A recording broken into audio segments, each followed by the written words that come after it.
देखिए मैं फिर कंटिन्यू करूंगा कि ये तो रही कानूनी बात। इस कानून के मुताबिक वो बच्चों की कस्टडी लेगा। अब आते हैं हम जो रिलीजियस पॉइंट ऑफ व्यू से, जो इस्लामिक लॉ है, जो शरई लॉ है, उसके मुताबिक अर्ली एज में जो बच्चे होते हैं उनकी जो कस्टडी होती है वो माँ के पास होती है।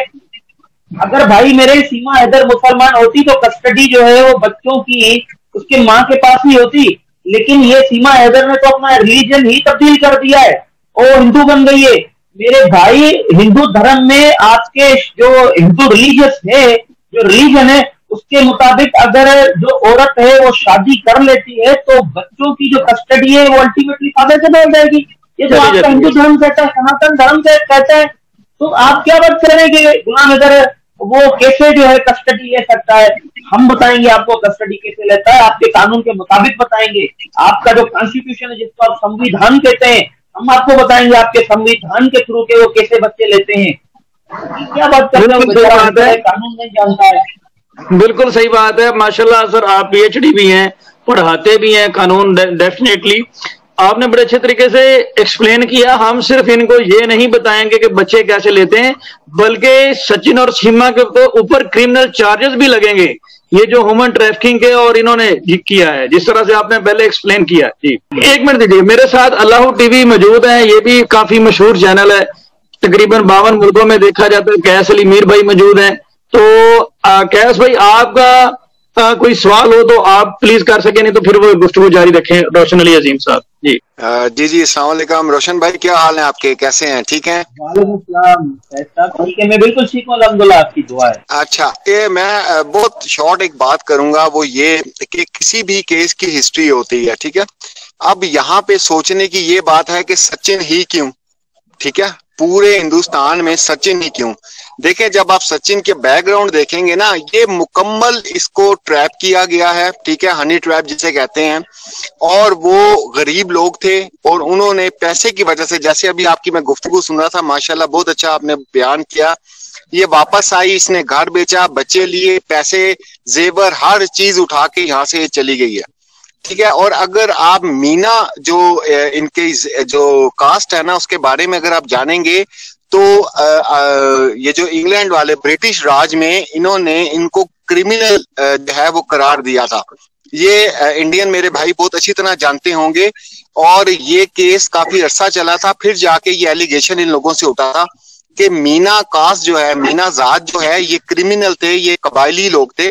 जैसे हमारे यहाँ खाना बदोश नहीं होते हैं, झुग्गियों वाले हो गए हैं, आपने देखे होंगे कराची में भी हैं, इस्लामाबाद में, हर जगह, लाहौर में झुग्गियों वाले, ये खाना बदोश हैं।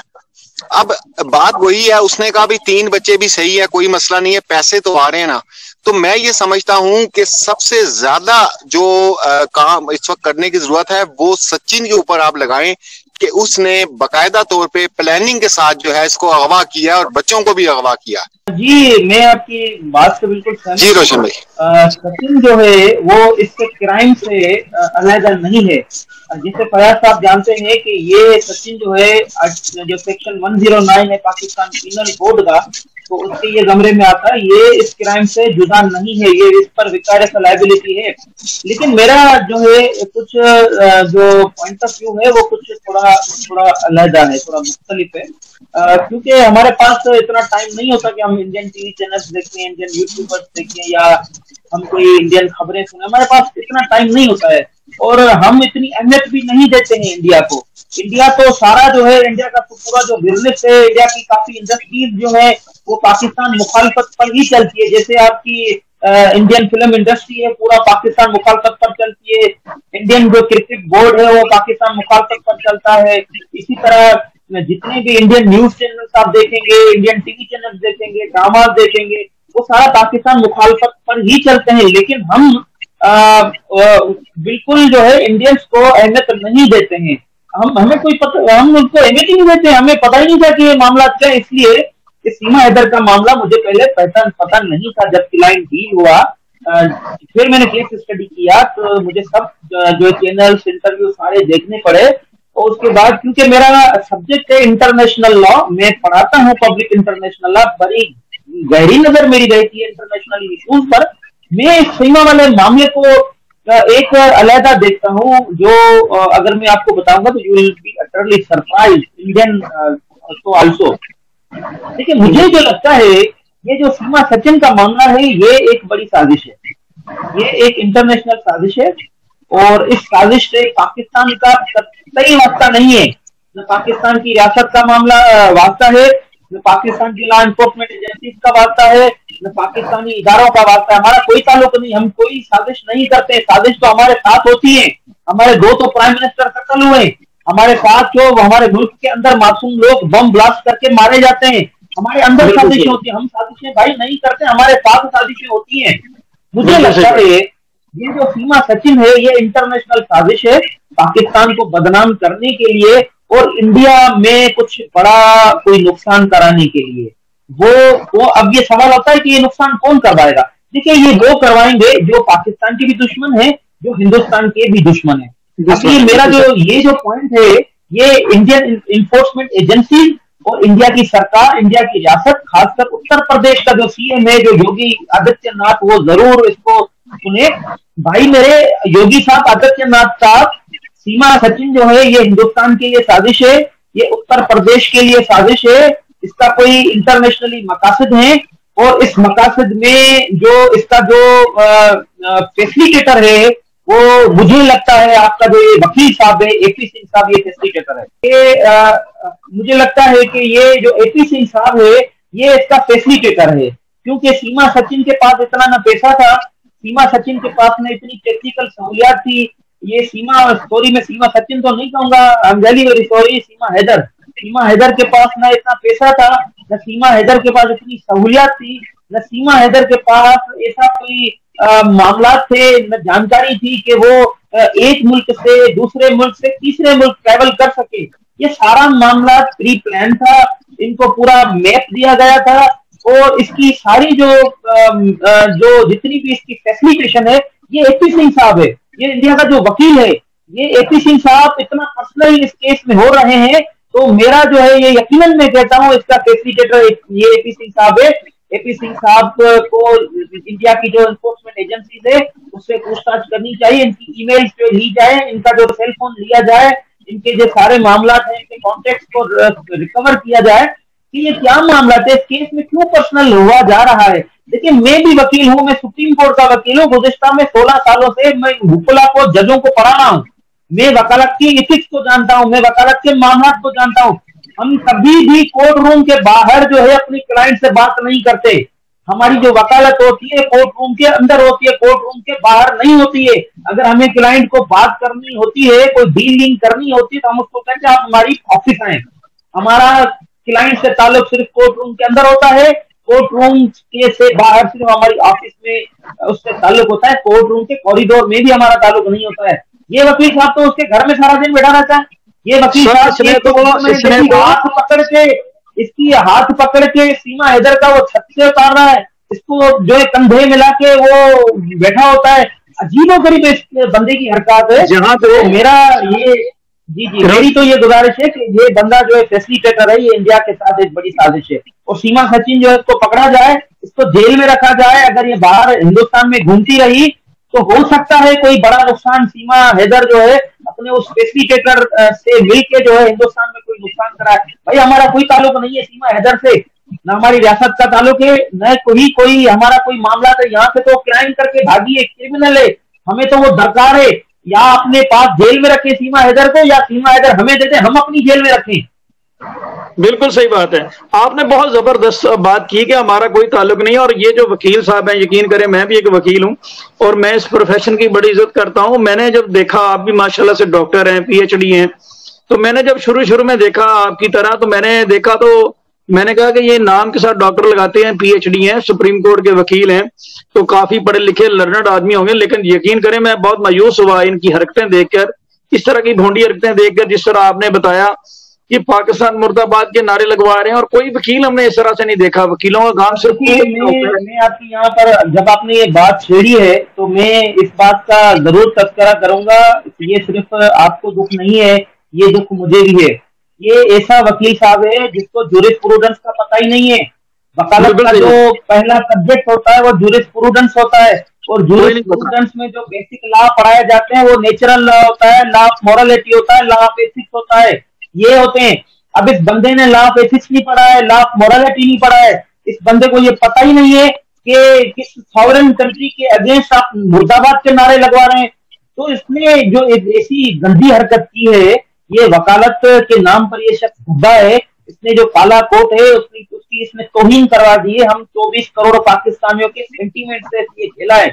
ये इस बंदे ने काला कोट पहनते हुए इसने हिंदुस्तान की तमाम बार काउंसिल की इज्जत पामाल की है, हिंदुस्तान के तमाम वकला के प्रोफेशन पे सवालिया निशान उठा लिया है, क्योंकि इस बंदे की इस हरकत पर किसी भी एक वकील ने कंडेम नहीं किया है। हम जो है बड़ा गमो गुस्सा रखते हैं इस वकील साहब के इस अमल पर।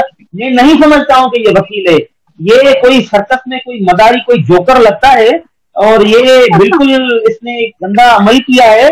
देखिए, ये पता ही नहीं है इसको एक फॉरेन कंट्री के खिलाफ आप कैसे नारे लगवाते हैं। हम पाकिस्तान में जो लॉ पढ़ते हैं, कानून पढ़ते हैं, या जो हम पढ़ाते हैं, पहला जो सबक देते हैं अपने स्टूडेंट्स को, ये देते हैं कि आप दुनिया की तमाम सॉवरेन कंट्रीज का एहतराम करना है, आपने दुनिया के तमाम जितने भी झंडे हैं उनका एहतराम करना है, आपने दुनिया के तमाम जो कौमी तराने हैं आपने उनका एहतराम करना है। हम ये पढ़ाते हैं बच्चों को, अगर आपने हिंदुस्तान जाना पड़ा और हिंदुस्तान में कौमी तराना वहां पे कोई बजा तो आपने उठ के खड़ा होना है। आपने अमेरिका जाना है, आपने ऑस्ट्रेलिया कनाडा जाना है, वहां का कौमी तराना अगर कोई बजता है आपको खड़े होना है।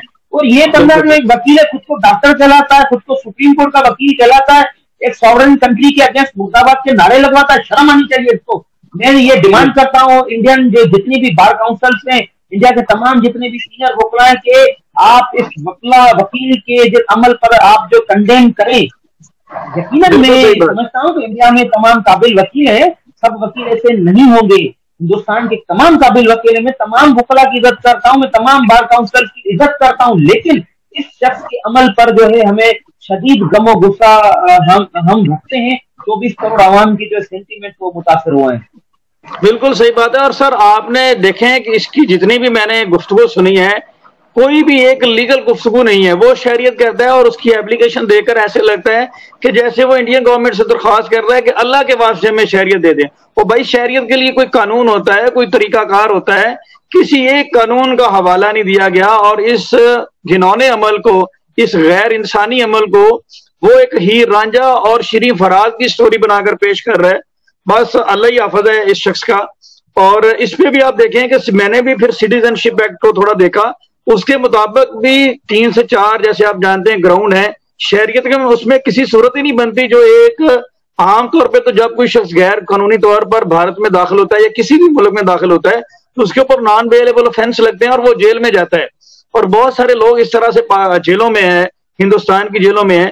लेकिन ये शख्स समय से बालातर है कि इसने उसे चने के झाड़ पर चढ़ाया हुआ है और उसे एक नमूना बना के पेश कर रहा है, जबकि इसके पीछे कोई लीगल वो कोई लॉजिक मौजूद नहीं है। और मुझे नहीं समझ आ रही कि ये किस तरह से पूरे भारतीय मीडिया को भी बेवकूफ बनाया हुआ है और सारा इस पे। बहरहाल सर, इसमें मेरा आपसे अगला सवाल ये है कि इस केस में माशाल्लाह से आपने बेड़ा उठाया, तो अब इस केस में आप किस हद तक जाएंगे? इस केस में आप तो डेफिनेटली ये एक बहुत बड़ा केस है, इसमें रिस्क भी होगा। आप अगर वहां पे जाते हैं तो बीजेपी गवर्नमेंट और दीगर लोग मुख्तलिफ, मैं यहाँ पे नाम नहीं लेना चाहता, आपको मुश्किलात भी होंगी। तो आप इस केस में किस हद तक जाएंगे? आप कहीं पीछे तो नहीं हट जाएंगे इस केस से? देखिए, ये जो केस है ये मेरे लिए चैलेंज है, ये तमाम मुस्लिम के लिए चैलेंज है, ये तमाम पाकिस्तानियों के लिए ये केस चैलेंज है। ये केस जो है इस पे मैं आखिरत तक जाऊंगा। इस केस में अगर मेरी जान भी चली जाए तो भी लब्बैक, मैं इस केस के पीछे नहीं हटूंगा। आपको पता है, आप खुद वकील हैं, कोई नॉर्मल केस हो या कोई भी केस हो, हम केस के पीछे नहीं हटते हैं। बहुत सारे हमारे वकील इन केसेस की वजह से अपनी शहादत दे चुके हैं। शहादत जो है इन केसेस की वजह से हम वकील की सुन्नत है, बिल्कुल। और इन केसेस की वजह से हमारे हजारों वकील शहीद हो चुके हैं। तो केसेस में जान देने का कोई डर नहीं होता है। और हम वकील, आपको पता है, हम नहीं डरते हैं। हम वकील डरते नहीं, हम वकील डराते हैं। हम वकील जो है लोगों के दिलों में जो डर होता है उनको निकालते हैं। सवाल ही नहीं पैदा होता है कि रोशन अली अजीम कोई डरे, डर की बात नहीं है। हम बिल्कुल भी नहीं डरते। और न ही मुझे कोई खतरा है, न ही मुझे कोई इंडियन जो है कोई रिलीजियस पार्टी से कोई खतरा है, मुझे कोई नहीं है। सबसे पहले तो मुझे पाकिस्तान में जो केसेस हैं उसको प्रोसीड करना है अकॉर्डिंग टू लॉ, जो मेरा कॉन्स्टिट्यूशन कहता है, जो मेरा जो पब्लिक लॉ और प्राइवेट लॉ मुझे इजाजत देता है, मुझे उस हवाले से मुझे केस प्रोसीड करना है। सब्सिक्वेंटली जो है अगर मुझे जरूरत पेश आती है तो मैं इंडिया जाऊंगा गुलाम हैदर को साथ लेके, और इंडिया में जाके मैं केसेस दाखिल करूंगा। मुझे इंडियन जो जुडिशरी है उस पर पूरा यकीन है, इंडियन जो वकला है उन पर मुझे पूरा यकीन है, इंडियन जो बार काउंसिल है उन पर मुझे पूरा यकीन है। वहां पर जुडिशरी इंडिपेंडेंट है, वहां के जजेस जो है बड़े काबिल जजेस हैं, दुनिया के जितने के काबिल जजेस हैं उनमें इंडिया के जो हाई कोर्ट और सुपीरियर कोर्ट के जजेस हैं उनका नाम आता है। तो मुझे पहली बात तो इंडिया में कोई डर नहीं है और न ही मुझे कोई खतरा है, क्योंकि इंडियन कॉन्स्टिट्यूशन का आर्टिकल 21 जो है वो मुझे राइट्स देता है, राइट टू लाइफ, जो ड्राइव किया गया है आर्टिकल 3 अब universal declaration of human rights के साइमल्टेनियसली, वो मुझे article 9 of the constitution of Pakistan भी राइट देता है। और हमारी वहां पर हाई कमीशन मौजूद है, हमारी एम्बेसी मौजूद है, तो मुझे किसी किस्म का डर नहीं है। वो वहां पे प्रोटोकॉल जो है वो यकीनन स्टेट की जिम्मेदारी है, वो जरूर देगी। इसका पहली बात तो न ही मुझे कोई डर है, न ही कोई ऐसी बात है, ऐसा कोई भी इशू नहीं है। मुझे जरूरत पेश आई तो मैं इंडिया जाऊंगा, उत्तर प्रदेश जाऊंगा, उत्तर प्रदेश की कॉन्स्टिट्यूशनल जो कोर्ट है वहां पे मैं जाऊंगा। रिट पिटीशन फाइल करनी पड़ी तो रिट पिटीशन फाइल करूंगा, अगर मुझे सुप्रीम कोर्ट जाना पड़ा तो मैं सुप्रीम कोर्ट जाऊंगा, अगर वहां की मुझे फैमिली कोर्ट में गार्जियन एंड वार्स का कोई सूट फाइल करना पड़ा तो मैं वो भी जरूर फाइल करूंगा, और सारे मामले में गुलाम हैदर मेरे साथ होंगे। बिल्कुल सही बात है, आपने सर बहुत जबरदस्त बात की। बहुत सारे इंडियन जो हैं वो भी आपकी हमायत में है और बहुत सारे लोग आपके लिए दुआएं कर रहे हैं, आपको सपोर्ट करते हैं, और हम लोग भी बिल्कुल आपके साथ हैं इसमें। ये जो बेड़ा आपने बात काटूंगा, इंडियंस जो होते हैं वो हमारे भाई हैं। जितने भी मामलात जो आप देखते हैं फिल्मों में, जितने भी मामलात आप देखते हैं ड्रामों में, या जितने भी मामलात आप देखते हैं टीवी चैनल्स पर, ये सारे फेक होते हैं। हम जो इंडियंस हैं, हम जो पाकिस्तानी हैं, हमारा एक दूसरे सिटीजन से कोई इख्तलाफात नहीं है। पॉलिटिकल जो इश्यूज होते हैं वो रियासत के मामलात होते हैं, वो रियासत आपस में जाने, हमारे सिटीजन्स के कोई मामलात नहीं है आपस में। पाकिस्तान से भारत लोग जाते हैं, भारत से लोग पाकिस्तान आते हैं, हम लोग जो भारत जाते हैं उनको इज्जत देते हैं, मोहब्बत देते हैं, तहाइफ देते हैं। हमारे लोग जो भारत जाते हैं उनको इज्जत तहाइफ मिलते हैं। इंडियंस जो है वो हमसे मोहब्बत करते हैं, हम इंडियन से मोहब्बत करते हैं, हमारे कोई इख्तलाफात भाई नहीं है। मेरी भी नेक तमन्नाएं हिंदुस्तानियों के लिए हैं और मैं भी हिंदुस्तान आऊंगा। मुझे यकीन है कि मुझे हिंदुस्तान में मोहब्बत ही मिलेगी जैसे हम हिंदुस्तानियों को पाकिस्तान में मोहब्बत देते हैं, क्योंकि वो हमारा ही पहले पार्ट था ना भाई हिंदुस्तानी जो, क्योंकि हमारे बड़े तो पहले हिंदुस्तानी ही थे, तो हमें उनसे मोहब्बत ही मिली है, मोहब्बत ही मिलेगी जैसे हम उन्हें मोहब्बत देते हैं। मेरा इस केस को सॉल्व करना वो हिंदुस्तान के लिए भी एक चैलेंज ही है, क्योंकि मैं चाहता हूं कि ये जो हिंदुस्तान के अगेंस्ट साजिश, इंटरनेशनल साजिश सीमा हैदर, ये बेनकाब हो, क्योंकि इंटरनेशनली इतनी कुछ कौमें, कुछ मामलात हैं, कुछ स्टेक होल्डर्स हैं, वो नहीं चाहते हैं कि पाकिस्तान और हिंदुस्तान के मामलात ठीक हो। अगर पाकिस्तान और हिंदुस्तान के मामलात ठीक हो तो यकीनन ये दोनों ममालिक जो है ये दुनिया पर राज करेंगे। इसलिए वो जो स्टेक होल्डर्स है वो कभी नहीं चाहेंगे कि इनके मामला ठीक हो। ये इंटरनेशनल साजिश है और इस इंटरनेशनल साजिश को जो बेनकाब करना बड़ा जरूरी है। इंडिया के लिए और हिंदुस्तानियों के लिए ये मैसेज देना चाहता हूँ कि ये सीमा हैदर ने जो मजहब तब्दील किया है, अपोस्टेसी की है, जो हिंदू धर्म में आई है, सनातन धर्म में आई है, ये इसका ड्रामा है। ये जो है बिल्कुल एक ड्रामा है, क्योंकि ये समझती है कि वहां पर रिलीजियस एक्सट्रीमिज्म है, हिंदुइज्म में ज्यादा लोग थोड़ा इंटरेस्ट लेते हैं, तो दैट्स व्हाई अगर ये सोच है सीमा की, अगर मैं हिंदू धर्म में रहूंगी, ये ड्रामे करूंगी, तो मुझे वहां के जो हिंदू लोग होंगे, जो रिलीजियस वहां पर एक्सट्रीमिस्ट ऑर्गेनाइजेशन है, जो बजरंग दल वगैरह वगैरह है, उनको शेल्टर देंगे। ये शेल्टर देने के लिए ये ड्रामा कर रही है। और वहां का जो प्राइम मिनिस्टर है, आपने देखा होगा कि बार बार कहते कि योगी आदित्यनाथ मुझे सिटीजन दिलाएं, योगी आदित्यनाथ ये वो। आपको पता है कि इंडियन जो है ये सीएम जो उत्तर प्रदेश का योगी आदित्यनाथ जो है ये एक सन्यासी, एक बाबा है, और ये रिलीजियस एक्सट्रीमिस्ट है। तो इसने ये पूरा ड्रामा किया हुआ है, ये कोई मजहब इसने तब्दील नहीं किया है। मैं तमाम हिंदुस्तानियों को ये एक बात बताना चाहता हूँ कि हम जो मुसलमान हैं, हम मुसलमान मजहब तब्दील नहीं करते हैं, कभी भी नहीं होता है, कभी भी नहीं होता है। अगर कोई मुसलमान अपनी जिंदगी बचाने के लिए अगर वो अपना वक्ती तौर पर मजहब तब्दील करे तो वो कर सकता है। मेरे आका मोहम्मद मुस्तफा की ये सही हदीस है, सही बुखारी में ये हदीस है। उसलाम से पूछा गया कि क्या अगर हमें हमारी जिंदगी खतरे में हो तो क्या हम मजहब तब्दील कर सकते हैं? तो उसलाम ने फरमाया हाँ आप ये कह सकते हैं। तो सीमा हैदर यकीनन वो हदीस पढ़ी होगी, इसीलिए सीमा हैदर ने ये कन्वर्जन किया है। अदरवाइज सीमा हैदर अपना शेल्टर लेने के लिए ही ये मजहब तब्दील करके बैठी हुई है, बाकी कुछ नहीं है। इसको पाकिस्तान आने दे, फिर ये कलमा पढ़ेगी, फिर ये नमाज पढ़ेगी, फिर ये कुरान पाक पढ़ेगी, फिर ये कहेगी कि हिंदुस्तान मुर्दाबाद, हिंदू ये वो, ये सारा ड्रामा कर रही है। ये औरत जो है, आप इसके धोखे में ना है। आप लोग तो चंद्रयान जो है वो चांद पर भेज के आप तो दुनिया में आप चौथा मुल्क बन चुके हैं। आप तो बड़े ज़हीन लोग हैं, आप दिमाग वाले बंदे हैं। आपको आप कैसे इस एक शातिर औरत की आप बातों में आ गए कि ये जो है हिंदू धर्म में आ गई और ये हिंदुस्तान की ये ओबीडियंट बन गई? कोई ओबीडियंट नहीं है, ये एक इंटरनेशनल साजिश का हिस्सा है और इसको बेनकाब होना बड़ा जरूरी है।